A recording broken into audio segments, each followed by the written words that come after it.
Good morning, dear student. Welcome to Hindi class. Open your book. आज हमारा chapter है इक्की एंड दोक्की। चैप्टर नंबर है आपके 15। ओके, ये हमारे चैप्टर है रिमझिम वाली बुक से है, तो आपको रिमझिम की बुक ओपन करनी है एंड चैप्टर 15 निकालना है इक्की दुक्की। ओके, हम स्टार्ट करते हैं चैप्टर। दो बहनें थी, एक का नाम था इक्कीस वाली और दूसरे का नाम था दोनकेस वाली। ठीक है, दो बहनें थी या सिस्टर थी जिनका नाम क्या था, एक का नाम था इक्कीस वाली और दूसरे का नाम था दोनकेस वाली। दोनों बहनें अपने अम्मा और पापा के साथ एक छोटे से घर में रहती थी। दोनों बहनें अपने मम्मी पापा के साथ रहती थी एक छोटे से घर में। इक्कीस वाली का एक ही बाल था, इसलिए सब उसे इक्की बुलाते थे। जो इक्कीस वाली थी ना, उसका एक ही बाल था, इसलिए उसे क्या बुलाते थे, इक्की। और दोनकेस वाली बहुत घमंडी थी, बड़ी घमंडी थी वो, उसके दो बाल थे, इसलिए सब उसे दोक्की बुलाते थे। अब जो इक्कीस वाली, उसके तो क्या था, एक बाल था, इसलिए उसका नाम इक्की था। दोनकेस वाली मतलब केश होते हैं बाल, ठीक है, तो उसके कितने थे, दो बाल थे, इसलिए उसको बहुत घमंड था, इसलिए उसको सब क्या बुलाते थे, दोक्की। अम्मा सोचती थी कि दोक्की ऐसी सुंदर लड़की तो दुनिया में है ही नहीं। अम्मा सोचती थी कि दोक्की जैसी सुंदर जो लड़की दुनिया में है ही नहीं। और बाबा उनको सोचने की फुर्सत ही कहाँ, काम में जो उलझे रहते थे। जो उसके बाबा यानी जो पिताजी थे, उनको तो क्या होता था, सोचने की फुर्सत ही नहीं थी, क्योंकि उनके पास बहुत सारा काम था और कामों में उलझे रहते थे। दोक्की हमेशा अपनी बहन पर रोब जमाती रहती थी, मतलब उसको क्या करती रहती थी, आदेश देती रहती थी, रोब जमाती थी। एक दिन एक की घने जंगल में गई। जो उसकी बहन थी ना एक की, वो कहाँ गई, घने जंगल में। चलते चलते वहाँ घने जंगल के बीच में जा पहुँची। अब पता है जंगल तो क्या होता है, बहुत घना होता है, कोई रहता ही नहीं है, तो वहाँ क्या होता है, कभी कभी रास्ता भटक जाते। तो वैसे ही किसके साथ हुआ, इक्की के साथ। वो चलते चलते घने जंगल में तो पहुँच गई। चारों तरफ क्या था, सन्नाटा था, मतलब कुछ भी कोई आवाज़ें नहीं आ रही थी, सब शांत पड़ा था। अचानक उसने एक आवाज़ सुनी, पानी, मुझे प्यास लगी है। घने जंगल में से एक आवाज़ आई कि पानी, मुझे प्यास लगी है, कोई पानी पिला दो। इक्की रुकी और उसने चारों तरफ घूमकर देखा, वहाँ तो कोई नहीं था। अब इक्की थी, वो रुकी, पहले उसने देखा ये आवाज़ कहाँ से आई है, तो उसने चारों तरफ देखा, उसे कोई नहीं दिखा। फिर उसने देखा सूखी मुरझाई हुई मेहंदी की एक झाड़ी, जिसके पत्ते सरसरा रहे थे।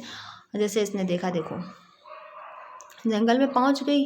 अब उसने सोचा कि कोई इंसान होगा वहाँ पे जो पानी मांग रहा है। उसने देखा लेकिन उसको कोई नहीं दिखा। लेकिन उसे क्या दिखा, फिर बाद में एक मेहंदी का एक पौधा दिखा, ठीक है, जो क्या था, बहुत सूखा हुआ, मुरझाया हुआ। एक झाड़ी थी, किसकी, मेहंदी की, जिसके पत्ते सरसरा रहे थे। पास में ही पानी की धारा बह रही थी। इक्की ने चुल्लू में पानी भरकर एक बार, दो बार, कई बार झाड़ी के ऊपर डाला।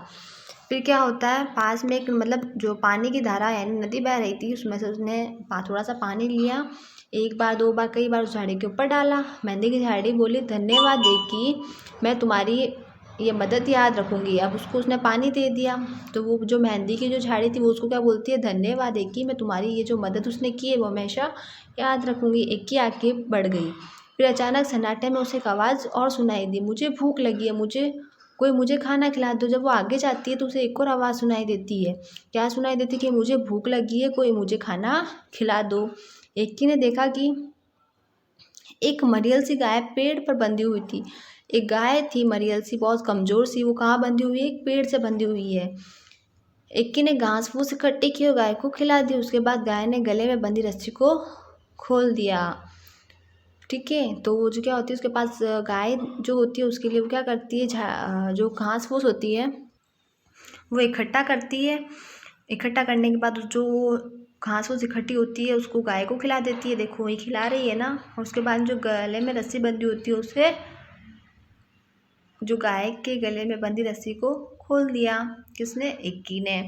ओके, उसके बाद क्या होता है, धन्यवाद इक्की, मैं तुम्हारी ये मदद हमेशा याद रखूँगी। गाय भी उसको धन्यवाद बोलती है और बोलती है, तुम्हारी ये जो मदद की है तुमने, मैं हमेशा याद रखूँगी। गाय ने कहा। इक्की अब चलते चलते थक गई थी, उसे गर्मी भी लग रही थी, उसे समझ नहीं आ रहा था कि अब वह क्या करे, कहाँ जाए। वो चलते चलते क्या हो गई थी, थक गई थी, और क्या लग रही थी, उसे बहुत गर्मी लग रही थी और समझ ही नहीं आ रहा था कि अब क्या करे, कहाँ जाए।